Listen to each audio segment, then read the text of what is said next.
When we think about those that have wronged us, it's easy for us to get lost in the depths of pain, anger, and resentment. And the innocence of our soul can at times feel fragmented, and we can get lost in a ruminating loop of the things that have once made us feel manipulated, hurt, and disregarded by others. I'm going to read an excerpt in my upcoming book called It's All in Our Mind, which is a chapter on forgiveness, and it begins with this. To truly move forward, we must learn to release the grip that the ego has on our minds and begin the process of forgiveness. The ego thrives on resentment, feeding off our anger and pain. It convinces us that forgiveness means accepting the injustice, that it somehow justifies the actions of those who hurt us. But forgiveness is not about justifying bad behavior or reconciliation. It is the selfless act that we truly give to our soul by setting ourselves free from the burdens that have once been. It's about transcending the role of victim and embracing our divine potential. When we forgive, we choose to release the negative energy that binds us and allow for healing to actually take place. The scars that once felt like a symbol of brokenness now transform into the markers of our strength, resilience, and growth. What once seemed ugly and incomplete now feels like a beautiful masterpiece and a work of art shaped by the lessons life has now taught us. Oh, I love that. Not bad, right? No, that's really good. Pretty fire. That's really good. Yeah, that whole book smacks. Yeah, no, that's good. I feel like it's important for us to kind of break that down, though, because that was, a lot. Yeah, please. At once. So maybe, I don't know if you want to start kind of with breaking down, like, the meaning of that paragraph. Well, I think that paragraph is really what the depth and the true meaning of forgiveness is actually about. I think that a lot of people, when they hear the word forgiveness, they put their back against the wall, and there is a sense of reluctance to forgive those that have done wrong to them or that have abused them or manipulated them or hurt them in some sense, way, shape, and form. And I think the main point of why I wrote that introduction into forgiveness was to allow a sense of appreciation for what has been done to you, and for you to understand that forgiveness is not about reconciling with the accused. Ooh, yes. It's about reconciling with a part of yourself that you've lost and that's been broken, and that the true meaning of forgiveness is a gift that you wind up giving to yourself, not to somebody else.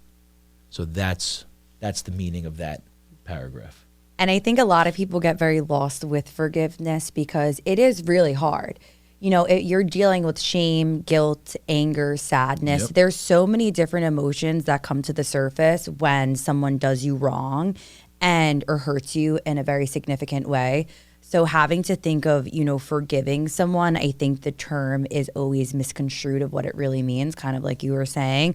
And it could be hard because you have so much built up feelings, and we know the emotions of anger, the emotions of sadness, and what you feel in those states are just so significant and impactful that you literally physically feel it in your body. Yep. Like get physically ill, stomach, you get hot, you're infuriated. Yeah. So the thought of having to forgive someone, quote unquote, that has done you dirty or has hurt you significantly, whether it be abuse, whether it be neglect, whether it be, just saying something hurtful or discarding your feelings, can be hard for someone. Right.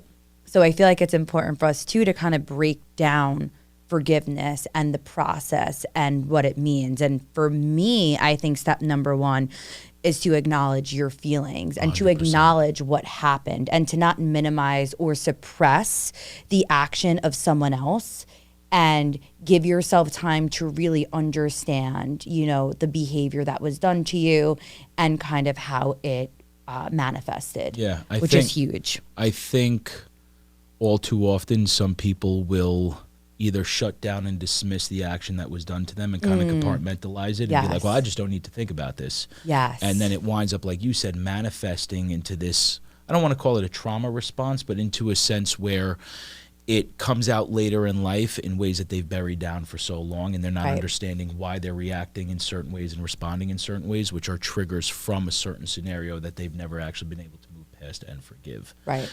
And like you, with the whole first step of what forgiveness entails, you have to feel something in order to deal with something. Yes. You cannot allow something to take place and have such a large precedence in your emotionality state and then just neglect that wound. You have to look at it. You have to decode it. You have to dismantle it from top to bottom. You have to lean into those emotions, and you have to understand not why the other person did what they did.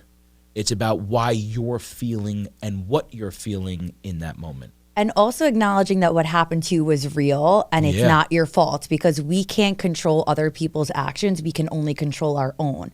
100%. So really giving yourself that space to understand that other people are going to do bad things and they are going to do you wrong. However, we need to acknowledge like what happened there, and it's okay to take time to process that, because everyone's valid for feeling a certain way, you know, when they feel wronged. So that's also very important within this first step. And timing also looks very different. Yes. That's huge. So timing looks entirely different. So something might happen to you that identically happened to me, but it might take you a couple months, as it might take me a couple years to fully move through those emotions. Yeah.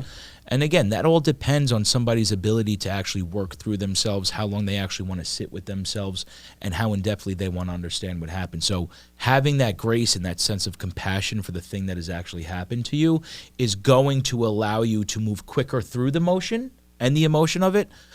Negating it, moving it aside, and ignoring it will ultimately wind up, in my opinion, making it take a little bit more of a while for you to actually work through that and get to the point of forgiveness. Right. And I think also pinpointing what forgiveness is huge, in terms of like, forgiveness is not allowing that person back into your life if you don't want to. Correct. And if the hurt is, you know, so severe.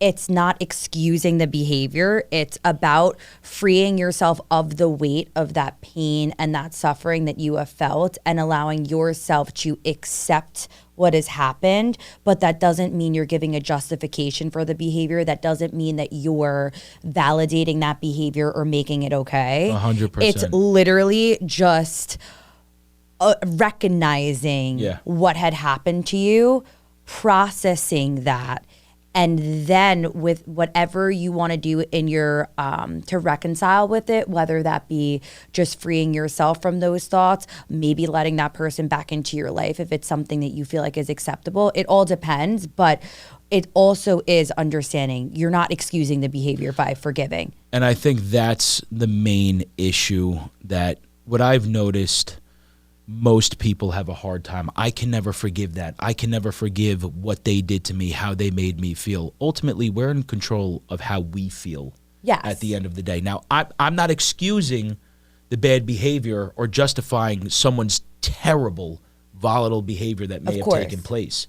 But ultimately, when the act is done and it's months, days, years later down the road, and we're choosing to sit with that emotion, I look at it as that the ego holds on to being in the state of pain, resentment, anger, animosity, grief, guilt, shame. And the ego does not want us to feel a sense of discomfort. And the discomfort is the unknown of what happens if you forgive and let go of what is naturally our safety net of anger, pain, guilt, grief, and shame. So the ego wants to hold us in that state of unforgiving because that's comfortable to us. Right. So we have to dismantle and banish the ego when you're actually going through forgiveness, like you said, because it's not about the other individual. It's about releasing us from the weights and the shackles that are holding us cemented into a situation from the past.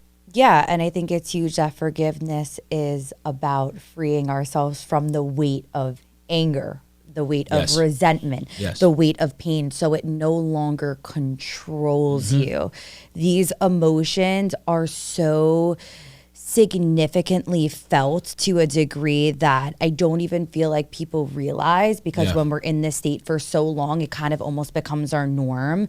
But that anger and that resentment and that pain that we hold on to really dictates how we move in our behavior, like throughout our life. So it's allowing for, the more we hold on, the more we allow for our abuser or person to have control over us. And we want to be able to unleash, you know, that lock and really be free from it all. And that's so important too to understand. It's lifting the gates of hell that you're trapped in from the inside of your mind and disallowing somebody to live rent free.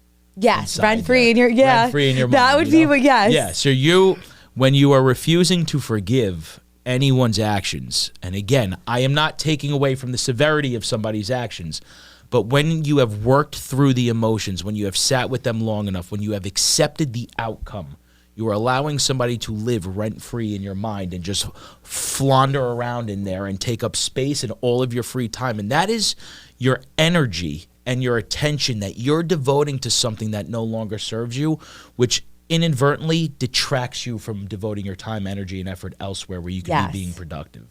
Also, can we talk about accepting that you might never get an apology from someone? And the longer that you hold on to this person possibly changing or for them to understand the wrong, you endure more of that pain and you actually like continuously keep this cycle going of holding on to the weight of all of this. Can I ask you a question? Yeah. Do you think that some people feel that they deserve an apology and require one in order to have their feelings be validated?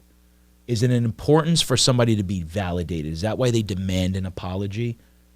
Because I'll tell you from personal experience, that was the only reason why I ever craved one. I wanted my feelings to be heard, to be known, to be seen. And I wasn't going to feel like I am being noticed in case I didn't get my apology. Yeah. Do you think that, and that's just for me, yeah. Do you think that that's the case for most people, or? I also think, I think it comes from a state of anger. Like you're so angry, you're so upset, you're so frustrated with the entire situation of how this person could do you wrong in this way that all you want is to know that they understand the pain that they've caused you. And I think it's more of you wanting them to feel the pain that they caused you and knowing that they opened that door for you. So I don't know if it's more, so I think it is about validation, but the main reason why I feel people look for that apology from their abuser, from a person who did them wrong, was because they want some hope or they want some acknowledgement that that person has felt the pain that they caused them. Okay. Yeah. I can see that because I remember times in my past when I was unable to forgive my accused. Oh, yeah. Where I would intentionally go down paths of, I don't want to say throwing it in their face, but I wanted them to feel the level of pain that I felt in that moment. I wanted us to be equal and eye level in my lowest state of mind, and I didn't want to be built up. Right. I wanted to take you down. Right. I wanted to shoot your knees out from under you and now have you in this fetal position with me going through the same emotional turmoil that I'm in. I think a big thing too is the fact that someone can leave you so broken and in pieces and they're going through their everyday happy and living life. And another part of it is seeing other people not knowing, maybe behind closed doors how this person really is and seeing them be praised and acknowledged while you're there hurt. Yeah. So you can't even fathom how you're broken, but this other person basically gets, a free ride of being able to be out there and seen in a positive light. And that's another component to this that makes it so difficult. Yep. You want them not only to feel your pain, but you want other people to see that they're crappy too. Yeah. No, and I get that. And I that's actually a really good point. And I think I've been there. I think what needs to be acknowledged is that as much as we might want that from the outside world to acknowledge that there is a darkness in the other person, their behavior is not a reflection on who we are at the end of the day. The things that are done to us, the manipulation, the abuse, the neglect, it is no reflection on who we are as an individual. Yeah. And I think it's important for people who are listening to this, maybe going through this at this exact moment in time, is to understand that ultimately at the end of the day, we are in complete control as to how we view things, how we perceive things, how we acknowledge things, and how we're going to feel about things. Somebody can rip us apart from piece to piece, but we are in complete control of piecing us back together. We don't need that from an outside validation standpoint, an external standpoint, or from the accused that has actually hurt us at the end of the day. And It not all even comes from within. Yes, sorry. And not even that we need it. You're never going to get that. Never. No one will ever be able to piece you back together. That's something that you need to work with and ultimately understand that we are our own number one supporter, and we have to be the people to pick ourselves up when we fall down. And if that person's going to keep engaging in that behavior, which they most likely will, that's a reflection of them, and their patterns will be seen by other people. Right. However, it's not up to us to be the one to open everyone's eyes to it. Yeah. Because we need to deal with what was done to us and what happened and how can we fix this, move forward, and really learn from the experience. And this goes for any degree of hurt, right? So from just betrayal to all the way up to abuse. Yep. And, you know, of course it gets more difficult as the severity of the hurt gets worse, but, you know, there's different forms of how we can get past it. Of course. And another one then would be, I think, like setting a boundary for yourself and protecting yourself. And if this person who either did you wrong or, you know, was an abuser, a manipulator, or neglected you is still in your circle or around your life, I think it's important that if it's still harmful for you, that you cut ties, because protection is a form of self-respect. Oh, absolutely, without a doubt. What do you think would be one of the first benefits that somebody would be able to experience from actually learning to forgive? Ooh. What would it be like an initial, immediate response that they would actually be able to look forward to feeling, understanding, acknowledging? I think it feels like a weight's lifted off your shoulders. Yeah. And you almost get a sense of calm, not being in that heightened state of anger or resentment constantly. And that feeling controls your mind. It controls your day to day. You almost are moving in a way of hurt at all hours. So being able to at least open the door for a sense of forgiveness frees yourself, frees your body. You feel lighter. So that, to me, is the first thing that is that's recognized. I want to go into what you said about protection is a form of a boundary. Yeah. I think that is also something that people will wind up developing immediately from forgiveness, because what it does is it puts you first at the crucifix of this entire situation now, rather than looking at the situation through this fragmented, broken glass where, okay, now I'm in pieces because of this person. You're now piecing yourself back together, and it's the first time in this situation where you're making yourself whole by allowing yourself to set a boundary, by protecting yourself, protecting your feelings, protecting your better nature, which is a form of self-love. So I think through forgiveness, not the person, but forgiving the situation for what has occurred, to let go of the situation, is a sense of love that you're giving yourself in the end.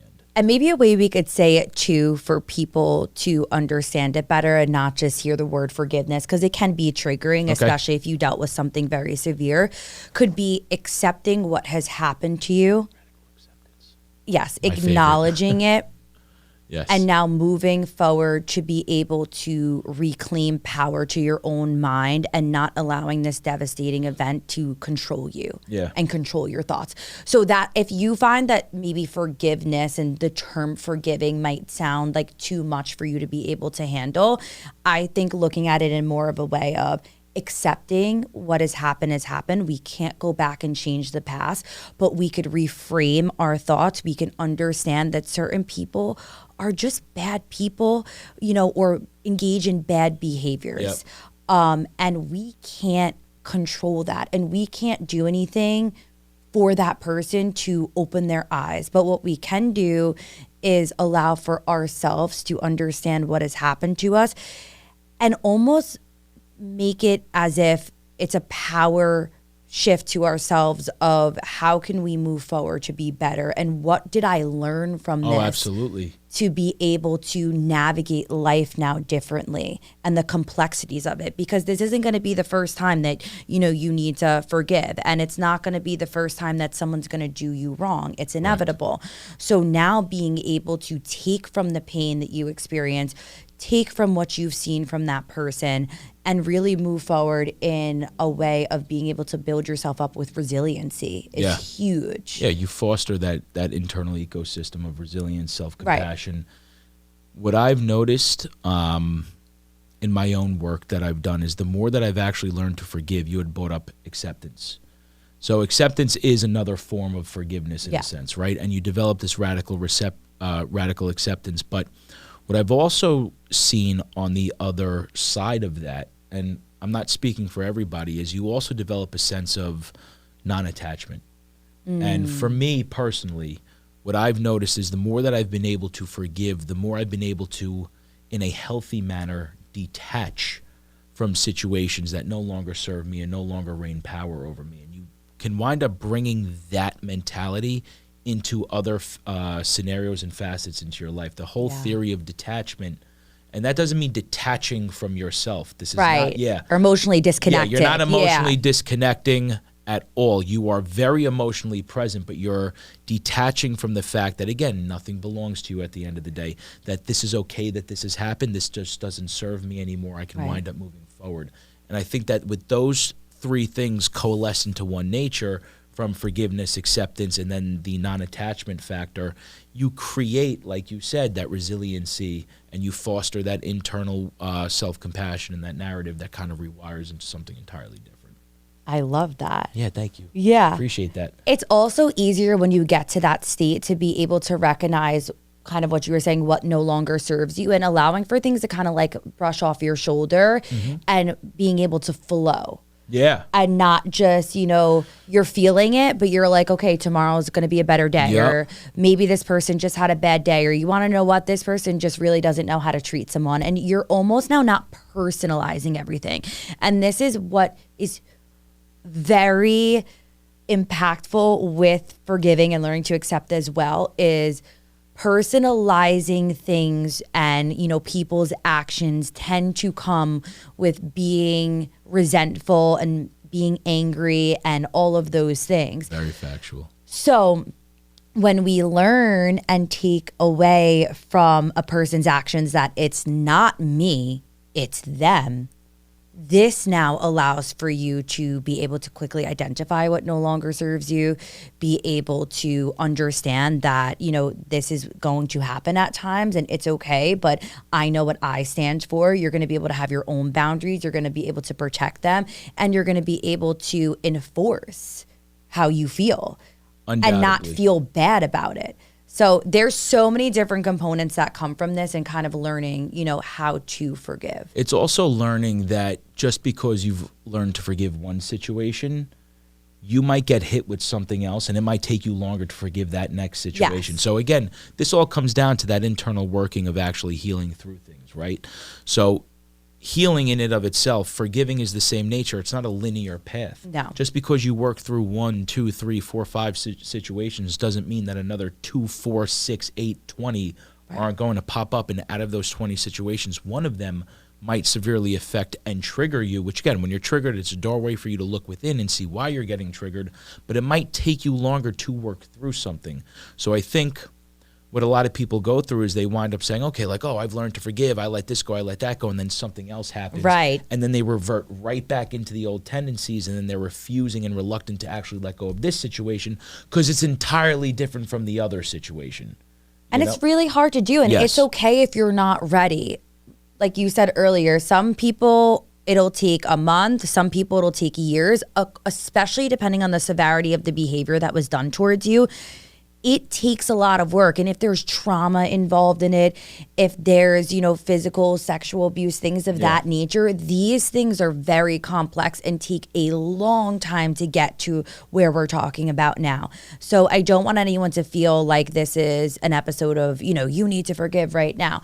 You need to take as much time as possible that you're comfortable with, and allow for yourself to incrementally grow into this state of forgiveness and learn through it. And you're going to have good days, you're going to have bad days. Like you said, it's not linear, but recognizing that the end goal should be to release control over your abuser, your manipulator, or the person who betrayed you, and be able to live freely without them living rent-free in your mind. Correct. And I think even going back to the first step, how do we get here? It's about just being open to the idea. Yes. What's on the other side of forgiveness? What happens if I forgive this person? Why am I forgiving this person?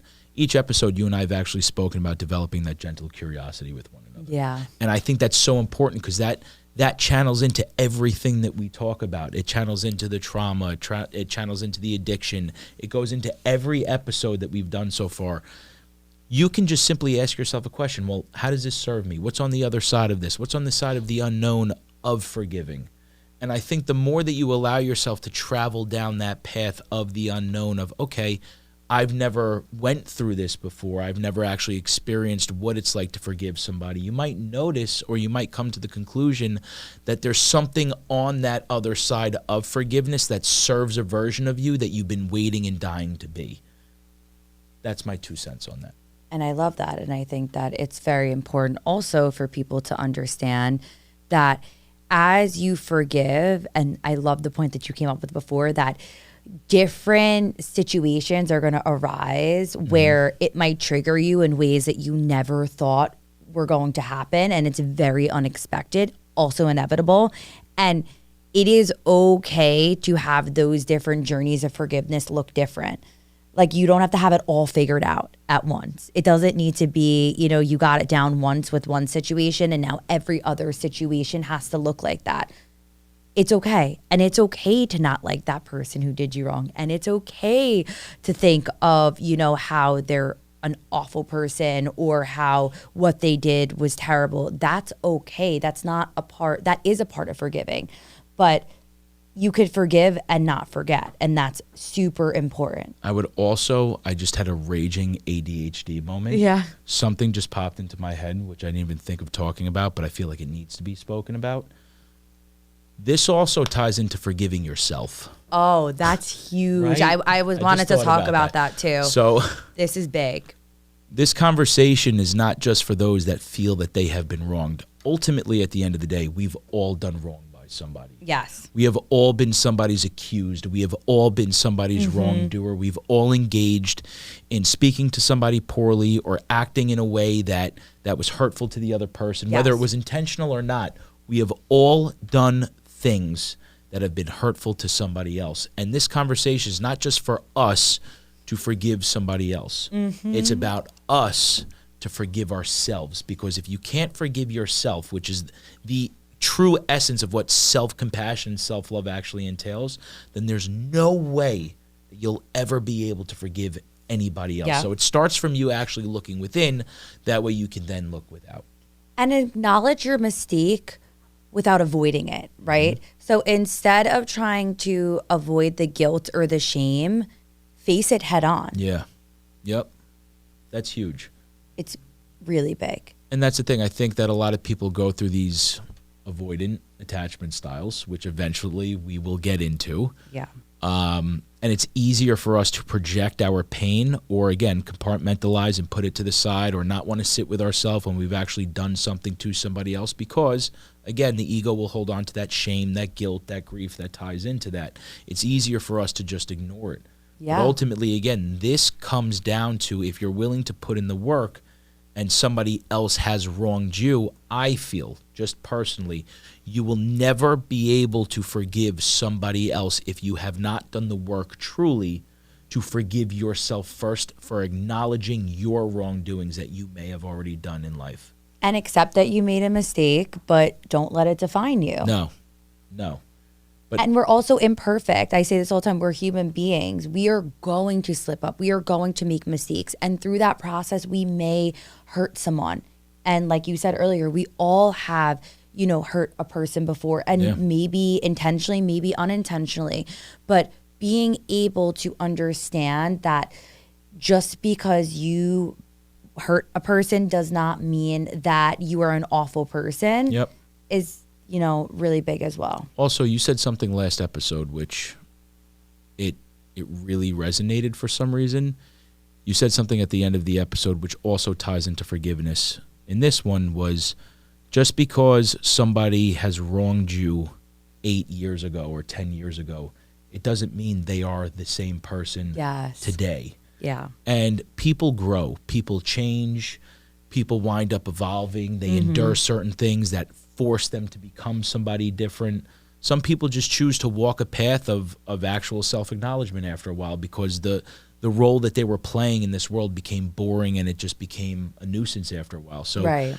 you holding on to the idea or the perception that somebody was a decade ago, it doesn't serve your present moment anymore. Like there has to be some level of acknowledgement that there is a capability and culpability for somebody to actually want to change. And that in and of itself should elicit some level of response to allow you to want to forgive them. That's just my own 2 cents. No, I agree. And everyone makes mistakes, and growth comes from mistakes and learning from them. 100%. You will never be able to grow if you don't fail. 100%. And you always have to give people that room to explore themselves and grow as a person and come out of maybe their bad habits and be able to input new ones. So I totally agree with that. Like you can't just expect that someone 10 years ago, 5 years ago, 2 years ago is the same person as they are today. Yeah.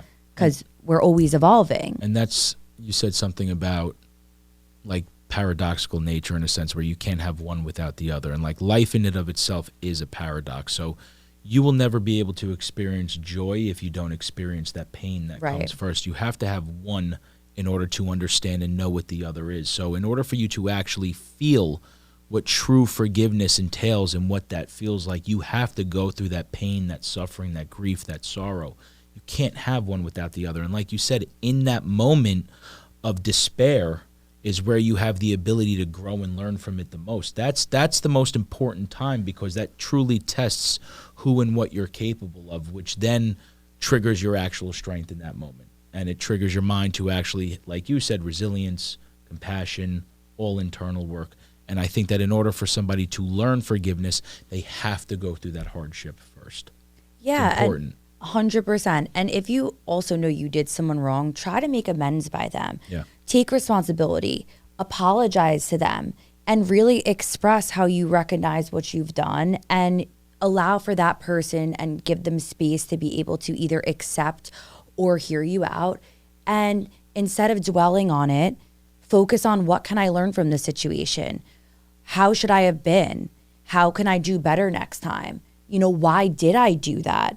So use this as a learning experience to be able to kind of understand where you're at and maybe some triggers or something that might be frustrating to you and really take away from it, you know, so you don't repeat the same mistake. Because that's what the end goal is.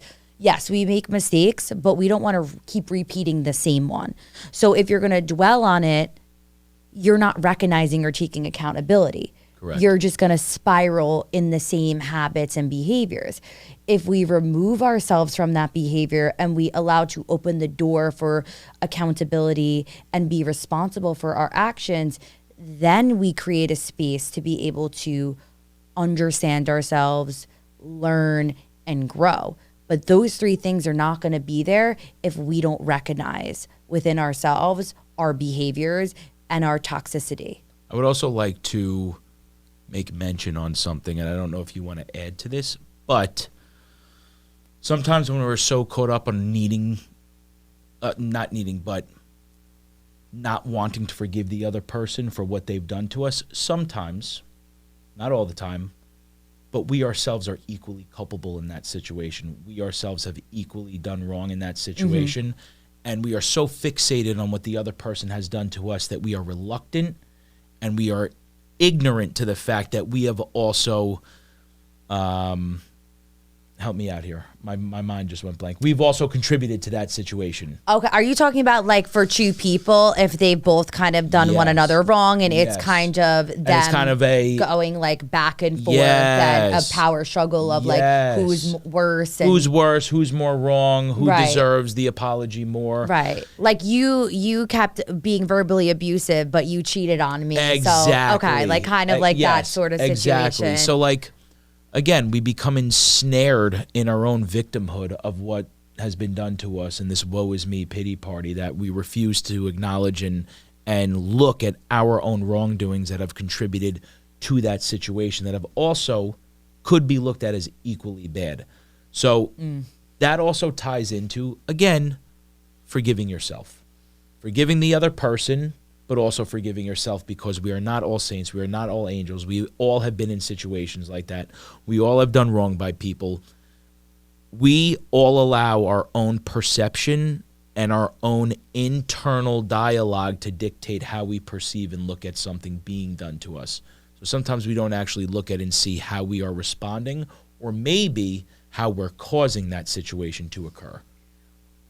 Yes. You say that's just my own opinion. That's no, all. I totally That's just my agree. own opinion. What I wanted to say to that, though, is within that situation where someone else is really struggling with recognizing their own behavior and their toxicity, the problem there lies that there's no self-awareness, or they're not taking accountability. So they want to, like I said earlier, they want that person to feel the pain that was instilled on them. Correct. Right? So all it is that power struggle of, will you hurt me? So now I want you to feel the same hurt. And then that's that nagging, that I don't want to say nagging, because now I'm thinking of relationships, and we're talking generally speaking. So I don't want to say nagging. So I'm going to take that word back. Retracted. But I'm retracting that word.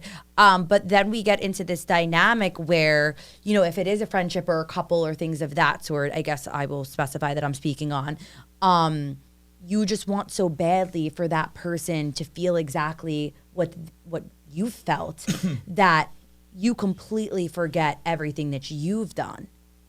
And it almost becomes these blinders of, so who now is really right or wrong in this situation? And is anyone really right or wrong? Because if everyone's going tit for tat, it makes it really difficult. And if we're so focused on getting that apology, meanwhile, that other person and their perception feels like you should be giving an apology, or basically you're on the same level because you do other things, it's like, where does that, where does it start and where does it end? Right. Yeah. So that's a sticky situation, because if you're going with two people who feel like they've been wronged and both feel like they need apologies, which they both equally do, then you both need to sit back and be like, okay, I'm not doing this right, you're not doing that right, and we really need to reflect and see what's going on here. I also, if you're going to be in a situation, and it's, again, not relationships, but any situation, whether it's with your family, your friends, your loved ones, a coworker, if you're going to say that you forgive them, and then you are going to harp and you are going to hold on to that crutch of resentment, then you're not actually forgiving them. I love this. Because what happens is that somebody will say, okay, I'll forgive you, but then every time something comes up, let's say there's a disagreement, they use that as their ammunition and they throw gasoline on that fire, and they're like, well, you used to do this and you've done this. So it's not you're not actually forgiving. Right. You're using it as ammunition to just hold space. Using it as a crutch. And then using it later on. So if you're going to actually tell somebody, I forgive you, then forgive them. And if you can forgive them, but you can't be in that situation anymore, you need, like you said, set that boundary, protect yourself, and leave that situation. Right. Don't just, and I love this point, because this point comes up all the time when I speak with people. You have to ask yourself and be true to yourself, not just impulsively in the moment because you're emotionally reacting. Seriously sit down with yourself and think, after what this person has done to me, can I see myself moving forward with a clean slate, accepting them for what they've done, understanding that they're a human being and that they made a mistake? If the answer is yes, then you move forward with that forgiveness and you accept that apology. However, if your answer is no, like you just said, you need to protect and remove yourself. I was just reiterating what you said. It's really what you said. No, but this is big, because I have to reiterate to people all the time when they're very hurt about a situation of betrayal, loved ones, family, friends, coworkers. I ask them and I say, do you see yourself being able to interact with them after forgiving and accepting that apology? Or do you feel like there's too much resentment and too much bad blood there that you are going to keep thinking about it and it's going to be toxic for you and do more harm than good? And most of the time I'm met with, it just, went completely over what I believe morally or ethically. Yeah. I can't believe this person did this. I keep thinking about it. Something doesn't sit right with me with it. And I say, okay, so you could forgive, but you can't allow that person to now still be in your life. Because Correct. if you're going to have that person still be in your life, you need to know 100% that you're not going to throw that back in their face. I also just want to tap into this for 1 second, and I just want to use a relationship as an example. Yeah. So let's just hypothetically say you're talking about a relationship. If you are going to forgive, but then set the boundary that relationship no longer serves you, by forgiving that situation, you then should not be bringing that mindset of victimhood of, oh, I got cheated on, it doesn't serve me in this relationship, but then be compelled to hold that against your new partner. Oh, yeah. So that's another like toxic form of forgiveness that I think most people are unaware that they're a part of, because they will say, okay, I forgive, and then what they do is they hold on to that feeling. The baggage. They hold on to that feeling, that baggage, that wound that they sustained, and then they carry that with them in life. Right. And then whenever something triggers that immediate response, they then, in that fight or flight mode, their back goes up against the wall, and then they respond in kind, similarly to how they did in the previous situation. So again, that's not actually forgiveness either. No, because forgiveness, like we said earlier, forgiveness is not about forgiving the person. It's about recognizing within yourself the actions that were done to you and being able to accept, embrace it, feel the emotion, and move forward. Yeah. It has nothing to do with the person. So that behavior of cheating, of being manipulated, of being abused, of all of the different natures of being wronged, you can't carry it onto other people and expect that they're going to act the same way, because like you said, then you're not forgiving, then you're just, ruminating in your mind about it, and it's still holding weight in your mind and your body and your soul and all of that. So I firmly believe that if you're going to accept what has happened to you and move forward, you need to put the work in to actually accept it and not just say it out of like impulse. Yeah. And again, it is very difficult and hard, and no one is saying, this is an easy process. And, the more trauma that you endure, it definitely takes a lot more time and strength and, emotions to be able to process.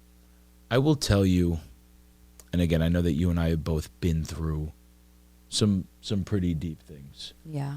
The best thing that I ever did in my life, and you of most people know the depths of what I've been through.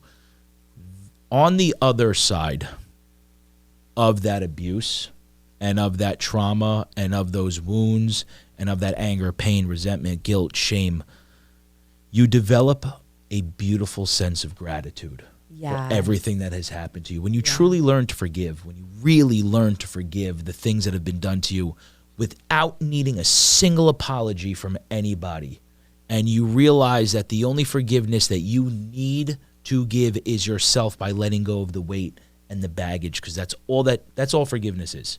You're forgiving yourself for holding on to something that has weighed you down your entire life and buried you in your own ruminating thought pattern.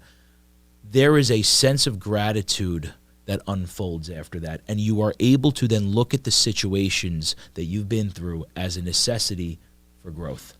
And you navigate life in a whole different paradigm after that. Again, I'm speaking from personal experience. That is something that I've gotten from learning to forgive. I've gotten a large sense of gratitude, appreciation, fulfillment, abundance, just from learning to forgive. I would say the same. I feel a lot lighter. I feel happy. I feel that sense of resilience. We tried, bro. We tried. Oh God. But the biggest feeling that I will say that I've taken out of really being able to forgive and ultimately not personalizing people's behaviors is just going through my everyday, honestly. And I know you're not always going to feel happy, but the resiliency component to it is huge for me because so now I'm able to have anything thrown at me in any different direction. And I allow for myself to feel it, but I ultimately like let it kind of slide off my shoulder. And it is just the best feeling ever. And when things weigh me down, and we didn't mention this, find a way to heal and, speak about your truth. So whether that be journaling, whether that be talking with a friend, whether that be joining a support group, like be able to allow yourself to have that vulnerability and open up the doors to speak on it, like we said, because we don't want to suppress the feeling. We want it to be validated and acknowledged, but we also want to make sure that we're giving that space to kind of talk about the hurt.